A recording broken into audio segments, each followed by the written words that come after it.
એટલે મને આ હાલરડામાં કહેવાનું મન થાય, સમગ્ર ભારત વર્ષ આ હાલરડું, આમાં કોઈ જ્ઞાતિને હારે લેવા દેવા નથી. જેને લેવો હોય સંસ્કાર, આ હાલરડું જગાડવાનું છે. અમે શિવાજી પ્રતાપને વાત કરતા હોય, હિન્દુત્વની વાત કરતા હોય, તો એનો અર્થ એવો નથી બીજા ઉપર આપણે બોલવાનું હોય. કારણ કે આપણો સનાતન ધર્મ મને તમને શીખવાડે છે દરેકને માન આપવું. બીજાને નીચ કહેવા વાળાથી નીચ કોઈ દુનિયામાં હોઈ શકે નહીં. વાત પાકી છે. બીજાને નીચ કહેવા વાળા નકર બોલી ન શકાય. બોલ બોલ અમોલ હે, બિન તોલે મત બોલ, પહેલે ભીતર તોલ કે ફિર બાહિર તું બોલ. કોઈ પણ માણસ બોલ્યા પહેલા વિચારવો જોઈએ કે હું બોલું છું એની કોના ઉપર કેવી અજ્ઞાતિવાદ ને ઘણી ટિપ્પણીઓ બહુ આવે ત્યારે આપણને દુઃખ થાય કે માણસ નથી વિચારતા. બોલવા ઉપર બહુ મોટી વાત છે. એક જૂનો દોહો છે, એના પાછળની હાસ્યના જેવી વાત આમ તો છે, પણ આમ જીવનમાં ઉતરવા જોઈએ. વચ્ચે કહી દો પછી હું શિવાજીનો હાલરડા તરફ જાઉં. જૂનો એક બહુ સરસ દોહો છે અને એની વાત એવી છે કે એક બાપા, ગામડું ગામ, અને ગામમાં એક બાપા બપોરા કર્યા પછી, બપોરનું જમ્યા પછી ઘડીક વાર ફળિયામાં લીમડો હતો ને ત્યાં ખાટલો ઢાળેલો, ત્યાં ફુવા માટે ગયા.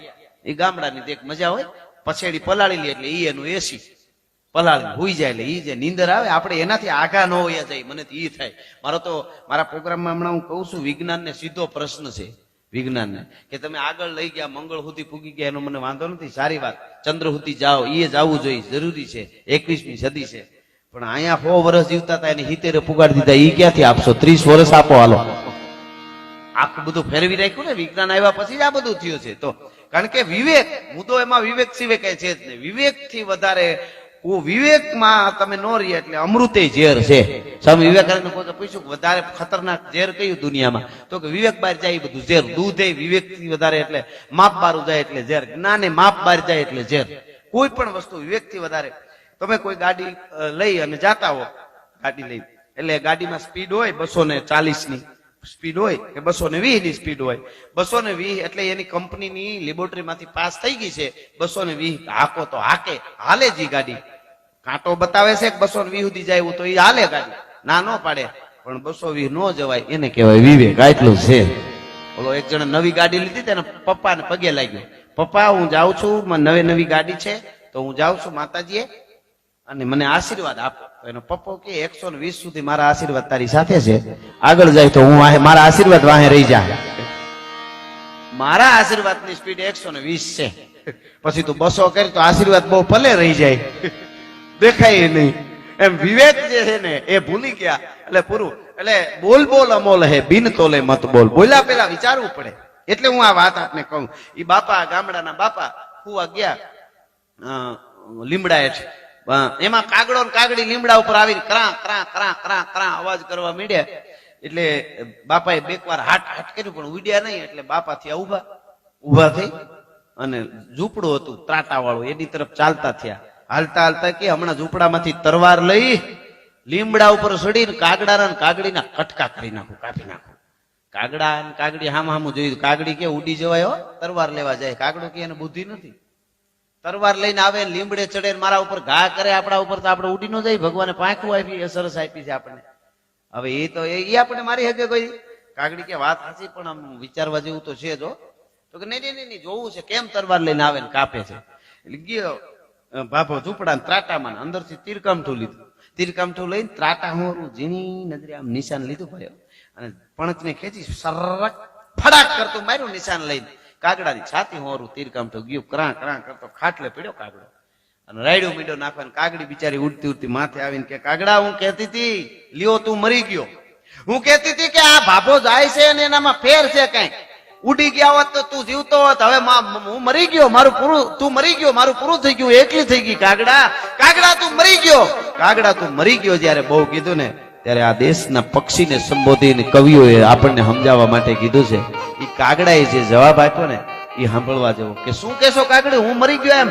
કે હા એ ખોટી વાત છે, તું નથી મર્યો, હું નથી મર્યો. કે તો કે મરી ગયો છે એ મને તીર મારવા વાળો. કે કેમ? કે ઈ જાવા ટાણે શું કેતો તો તરવાર લઈને આવીને મારો. કે હા કે એકવાર બોલીને ફરી જાય પછી મરી ગયેલો છે, 100 વર્ષ જીવે તોય પૂતળા તરીકે ફરે છે, બાકી એનામાં જીવ નથી. હા હું નથી મર્યો કાગડી. કા?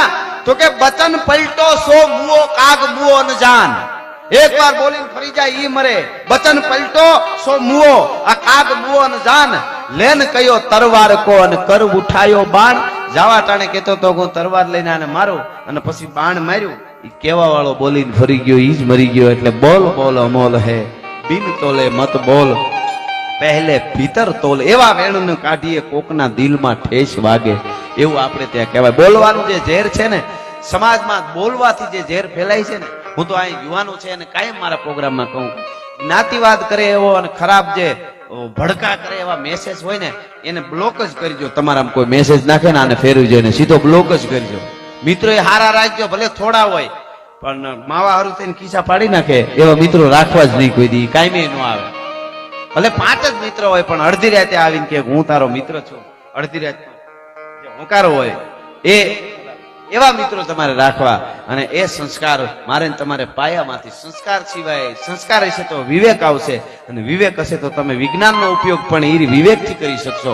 વિજ્ઞાન છે તો અત્યારે લાઈવ થાય છે, વિજ્ઞાન છે તો દુનિયા આખી કનેક્ટ છે, પણ એની સાથે વિજ્ઞાનમાં વિવેક ગયો એટલે પૂરું થઈ ગયું. આપણે ત્યાં મહાભારતમાં કોકની જોઈજો તમે, જૂનું મહાભારતમાં આપણે આ જે મિસાઇલો બધું છે ને એ બધું વર્ણન એમાં છે. મિસાઇલો જે આ બધી આવે છે ને અત્યારે એનું છે, તોપનું વર્ણન છે, રિવોલ્વર પિસ્તોલનું વર્ણન છે, તોપને ભૂખંડી કહે છે, એવા આ બધા છે. અણુ જેટલા આવ્યા છે ને મહાભારતમાં છે.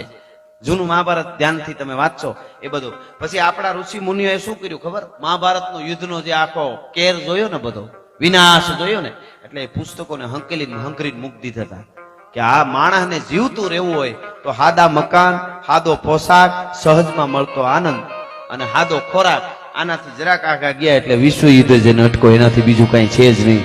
એ હંકેલી મૂકી દીધું તો એ બધા આક્રમણકારીઓ આવ્યા એ લઈ ગયા આપણું પુસ્તકો આન તેન બધું. ઈ મીંડા મિસાઇલ બધું પાછું બનાવવા દે. હવે લ્યો બુબકો, કઈ શું થાય એનું કઈ નક્કી નહીં.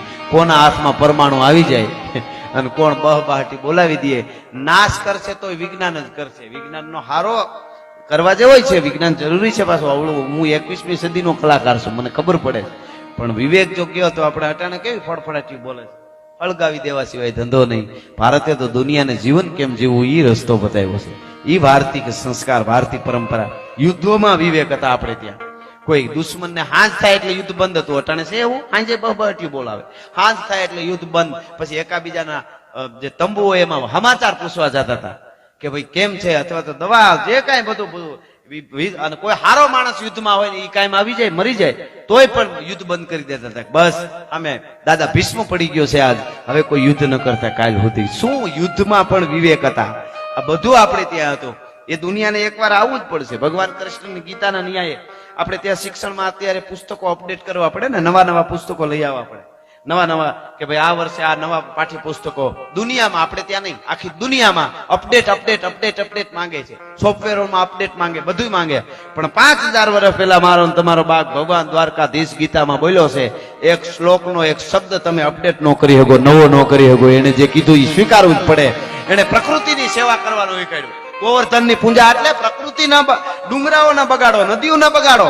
કાલી નાગ રૂપી કોઈ નદીઓમાં કચરો કે ઝેર કે ગટરું કરીને બગાડતા હોય તો એની પણ ફેણ માથે એડી રાખીને રગડી નાખો. ભલા માણસ, એ પ્રકૃતિને બચાવો, ડુંગરા બચાવો, નદીઓ બચાવો. એ કૃષ્ણએ કીધું માખણ ખાઓ, કેવું ગાયું રાખો. પ્રકૃતિ હજારો આપણે શું માની બેઠા છે, માનવ સભ્યતા 200 વર્ષ એવું મને જ લાગે, એવું જ માની બેઠા છે.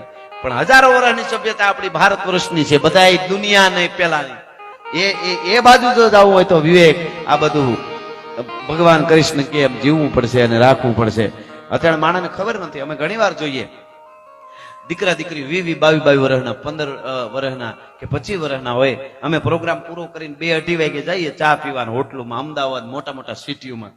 તો અમે ચા પીતા પીતા હું તો આવું બધું જોયા જ કરું બધું. હવે રાતના 2:30 વાગે પીઝા ખાતા હોય, બોલો 2:30 વાગે પીઝા દાબતા. મને ખબર, મને વાંધો નથી, એના પૈસા ના ખાય છે. અને છતાંય આપણા સામું જોઈને આપણને દેશી માને હોય ને, કાતર હોય ને એમાં કળી જાય. એ આપણને બુદ્ધિ વગરના સમજે છે. કારણ કે મોટે અવાજે આપણે બોલતા હોય ને, આપણે ફાવે એમ આમ ખુરશી લઈને ધડ દઈને બેહીને. એકચ્યુઅલી આમ કરતા આપણને ન ફાવે સર ને, એ બધું આપણને ફાવે નહીં. એટલે એ આપણને એમ માને કે પણ હું જોતો હોઉં તમે જે 2:30 વાગે પીઝા ખાવશો ને, તમે 60 વર્ષથી વધારે જીવો તો તમે કે ત્યાં લખી દો. મને ખબર વાંધો નથી, પણ એના સમય હોય છે ને બધા. હવે જમણવારમાં આપણે જઈએ, શ્રીખંડ છે અને દાળ હોય ને શ્રીખંડ હોય. આપણે આ જઠરાગ્નિ જે આપણો છે, આ કોઈ હું ઓલું નથી પણ આવ્યું એટલે કહી દઉં.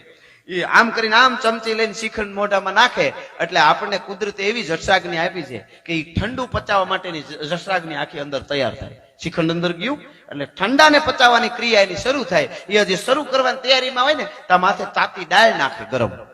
એટલે ઓલી છે ને જઠરાગ્નિ જે છે ને આપણી પાચન શક્તિ જે છે ને એ પછી કે હવે હું આરામ કરું, તમે ખાઓ.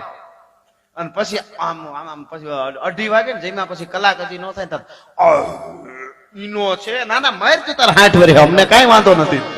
ખા મોજ કર, તમે તો ભણેલા છો. મને હું આ બધું જોયા કરું, મને એનું પેટમાં બળે. બોલો ક્યારે શું ખાવું જોઈએ ઈ હું વાત કરું છું. વિવેક ગયો એટલે દુનિયામાં કોઈ મને ભણેલું લાગતું જ નથી ભાઈ. ભણેલું હોય ને તો આ ટોલ નાકા ન દેવા પડે. જે રોડના ખોબા પડી ગયા હોય, એક એલામેન્ટ વયું જાય આપણી ગાડી 100 ની સ્પીડમાં હોય અને ધડ દઈને એલામેન્ટ આવે, ઓલો રોદો આવે એટલે એલામેન્ટ આપણું ગયો. પછી કેટલા 150 લે, 200 300 કેટલા લે, 250 એલામેન્ટમાં રે. એક જ રોદો એવો મોટો આવ્યો ખાડો એટલે 250 નું એલામેન્ટ ગયું. આપણે બીજે દી કરાવવું પડે. છે કોઈ ભણેલો કે એક પણ ખાડો હોય એટલે બીજે દી ટોલ નાકું ન આપે? કોણ છે ભણેલા? હું નથી, તમે નથી. સીધી વાત. એટલે કોઈને એવું પાવર કરવો જ નહીં મારી પાસે હું ભણેલો છું. આવું તો ઘણી જગ્યાએ થાય છે. મારો કહેવાનો અર્થ એ છે કે જે શિક્ષણ તરફ 21મી સદીના જવું જોઈએ એ તરફ જાતા હોય એવું મને નથી લાગતું. એમાં આપણે ખાસ જો વિદેશના દેશોમાં છે ને, યુરોપના દેશોમાં ઠંડી બહુ.